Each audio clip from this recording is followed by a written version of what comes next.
Биз арзубаган эмгек акы берип мугалимдерге алардан кайдагы балдарыбыздын билимин талап кылабыз. Дарыгерлерге арзубаган эмгек акы берип алардан кандай кылып калкыбыздын ден соолугун кароону талап кылабыз. Элден мурун ошолорго шарт түзөлү.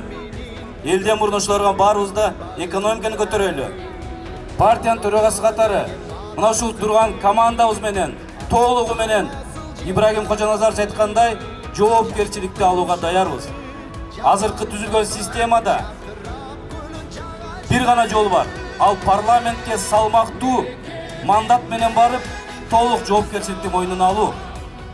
Мекеним Кыргызстан партиясынын өкүлдөрүн Жалал-Абад шаары жылуу кабыл алды. Партиянын негизги максаты өнүккөн рынок экономикасы менен социалдык багыттагы мамлекет куруу, ар бир жарандын жашоо шартын жакшыртуу. Андыктан жолугушууга келген мүчөлөр программасы, алдыдагы иш пландары тууралуу кенен тааныштырышты. Биз Мекеним Кыргызстан партиясынан мына ушул чөлкөмдөн жаш балдар аттанып чыктык. Биздин сүрөттөрдү көрүп турасыздар. Биз таза колубуз менен жогорку ыйманыбызга ишенип баратабыз. Силердин добушуңарга ишенип баратабыз. Сиздердин добушуңуздар Кудайдан берген аманат. Бир гүлдүн гүлдөп чыгышы менен жаз келип калбайт. Бирок жаздын келиши бир гүлдөн башталат. Биз реформаны бүгүн жасап жибербейбиз. Биз реформаларды башта алышы болуп беребиз. Мамлекеттик башкаруудагы бири кайталаган министрликтерди жана ведомстволорду жоюу, депутаттардын санын 2 эсе кыскартуу, салыктын түрлөрүн жоюп, ишкердик жүгүртүүгө салыктын бир гана түрүн калтыруу.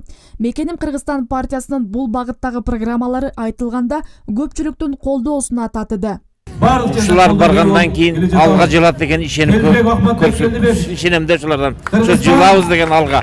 Элибизге, бала чакабызга келечекте жакшы жардам бере турганды билип келип отурабыз. Мекеним Кыргызстан партиясынын жолугушуусу болоорун угуп, атайын айыл жергесинен келгендер да болду. Андан сырткары партиядагы чыгаан эл уулдарынын колунан жакшылык көрүп, кайрымдуулук иштерине себепчи болгон адамдар ыраазычылыгын билдирип кетишти. Жолугушуу аксакалдардын ак батасы менен жыйынтыкталды. Алла колдосун балдарым, кызылчыл болосун. Билет кылып, Кудай өзү ак жолун ачсын деп, шуларга бата беребиз. Шулардын ак жолу ачылсын, Кудай колдосун. Амин. Айжамал Ожобай кызы, Роза Акматжан кызы, Шерзат Эгембердиев, Жалал-Абад шаары.